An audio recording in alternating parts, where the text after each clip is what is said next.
নমস্কাৰ নিউজ 20লৈ আপোনালোক সকলোকে স্বাগতম জনাইছো আৰু দিনটোৰ বহুকেইটা গুৰুত্বপূৰ্ণ খবৰ আপোনালোকলৈ লৈ আহিছো।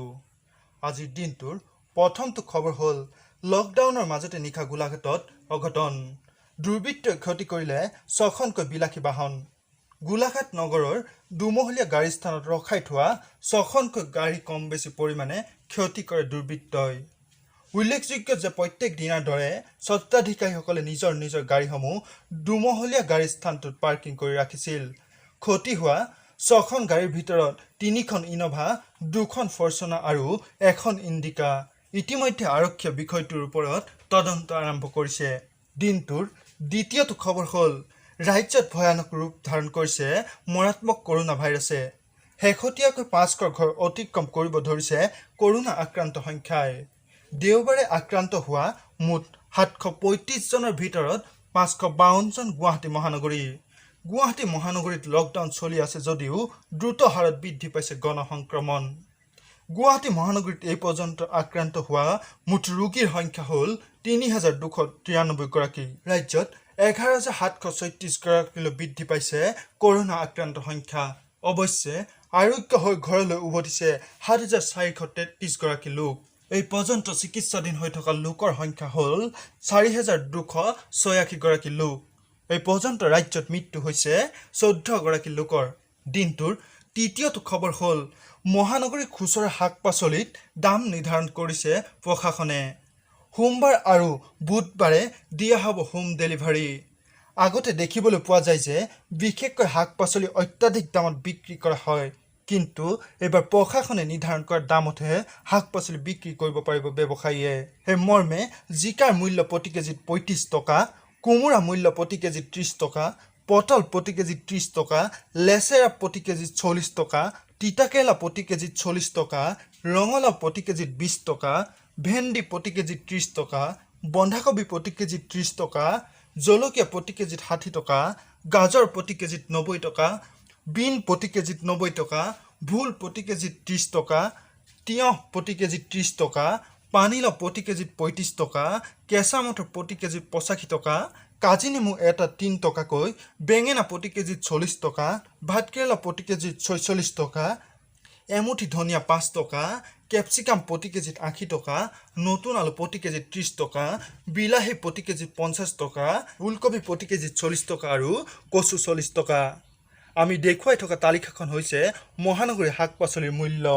লকডাউনৰ বাবে ব্যৱসায়ীসকলে শাক-পাচলিৰ মূল্য দ্ৰুত হাৰত বৃদ্ধি কৰাৰ বাবে প্ৰশাসনে এই মূল্য নিৰ্ধাৰণ কৰি দিছে। দিনটোৰ চতুৰ্থটো খবৰ হ'ল কৰোনা পজিটিভ হ'লে চিকিৎসালয়ত নহয় হোম কোৱাৰেণ্টাইন মানি থাকিব পাৰিব আপুনি ঘৰতে। এই নতুন নিৰ্দেশনা জাৰি কৰিছে ICMR-এ। দেশত ভয়ানক হাৰত বৃদ্ধি পাইছে কৰোনা আক্ৰান্তৰ সংখ্যা। বিগত 24 ঘণ্টাত ভাৰতত সৰ্বাধিক 24,000 লোক আক্ৰান্ত হৈছে। 1 জুনৰ পৰা আজি পৰ্যন্ত প্ৰায় 5 লাখ লোক আক্ৰান্ত হৈছে সমগ্ৰ দেশত। বৃহৎ সংখ্যক লোক কৰোনাত আক্ৰান্ত হোৱাৰ লগে লগে নাটনি হৈছে চিকিৎসালয় বিচনাৰ। ইয়াৰ বিপৰীতে দেশত ধৰা পৰা অধিকাংশ লোকৰ নাই কোনো লক্ষণ। সেইবাবেই ইণ্ডিয়ান কাউন্সিল অৱ মেডিকেল ৰিচাৰ্চৰ অনুমোদন সাপেক্ষে কেন্দ্ৰীয় স্বাস্থ্য মন্ত্ৰালয়ে গ্ৰহণ কৰিছে এই গুৰুত্বপূৰ্ণ সিদ্ধান্ত। এতিয়াৰ পৰা লক্ষণহীন কৰোনা পজিটিভ ৰোগী ভৰ্তি হ'ব নালাগে চিকিৎসালয়ত।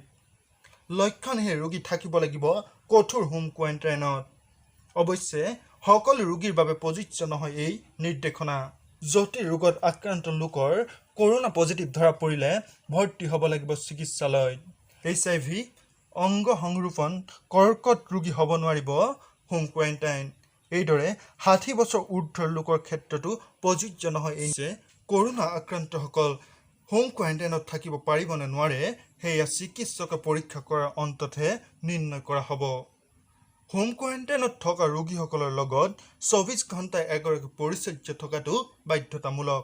লগতে এই পৰিচৰ্যাগৰাকী 24 ঘণ্টাই থাকিব লাগিব চিকিৎসালয় যোগাযোগত। পৰিচৰ্যাগৰাকীয়ে চিকিৎসকৰ পৰামৰ্শ মতে খাব লাগিব হাইড্ৰক্সিক্ল'ৰকুইন ঔষধ। হোম কোৱাৰেণ্টাইনত থকা ৰোগীৰ আৰোগ্য সেতু এপ 24 ঘণ্টা সক্ৰিয় হৈ থকাটো বাধ্যতামূলক। ICMR-ৰ এই নতুন নিৰ্দেশনাই চিকিৎসালয় যাব নিবিচৰা কৰোনা আক্ৰান্তসকলৰ সকাহ হ'লেও হোম কোৱাৰেণ্টাইন কিমান মানি চলিব তাৰ ওপৰতহে নিৰ্ভৰ কৰিব ভাল হোৱা বা নোহোৱাৰ প্ৰসংগটো। দিনটোৰ পঞ্চমটো খবৰ হ'ল কেন্দ্ৰীয় চৰকাৰে এইবাৰ সম্পূৰ্ণ প্ৰয়াস কৰিছে যে PM কিষাণ সন্মান নিধি সম্পূৰ্ণ স্বচ্ছ হয়। ইয়াৰ ওপৰত সম্পূৰ্ণ গুৰুত্ব প্ৰদান কৰি যাতে ভুৱা কৃষকৰ হাতত পইচা নাযায়, যদিও যায় পইচা ঘূৰাই অনাৰ ব্যৱস্থা অব্যাহত ৰাখিছে। এতিয়া কৃষকসকলৰ যোগ্যতা নিৰূপণৰ বাবে 5% কৃষকৰ ফিজিকেল ভেৰিফিকেশ্যন কৰিব। কৃষি মন্ত্ৰালয়ে কৈছে যে জিলা অধিকাৰীসকলৰ দ্বাৰা এই ভেৰিফিকেশ্যন সম্পূৰ্ণ কৰা হ'ব। গতিকে যিসকল ভুৱা কৃষকে এই আঁচনিৰ ধন পাইছিল তেওঁলোক সাৱধান হওক। হয়তো 5% ফিজিকেল পৰীক্ষাত ধৰা পৰিব আপুনি, নাইবা আপোনাৰ বেংক একাউণ্টৰ পৰা লৈ যোৱা হ'ব ধন। এইবাৰ আঁচনিখন সম্পূৰ্ণ নিকা কৰিবলৈ চেষ্টা কৰিছে কেন্দ্ৰীয় চৰকাৰে। উল্লেখযোগ্য যে PM কিষাণ সন্মান নিধিৰ অধীনত প্ৰতিগৰাকী কৃষকক 4 মাহৰ মূৰে মূৰে 2000কৈ টকা দিয়া হয়, অৰ্থাৎ বছৰি 6000কৈ টকা কৃষকৰ একাউণ্টত ভৰাই দিয়া হয়। দিনটোৰ ষষ্ঠটো খবৰ হ'ল কেন্দ্ৰীয় চৰকাৰে এই কৰোনা মহামাৰী সংকটৰ বাবে বিনামূলীয়া খাদ্য যোগান ব্যৱস্থা নৱেম্বৰলৈ বৃদ্ধি কৰিছে।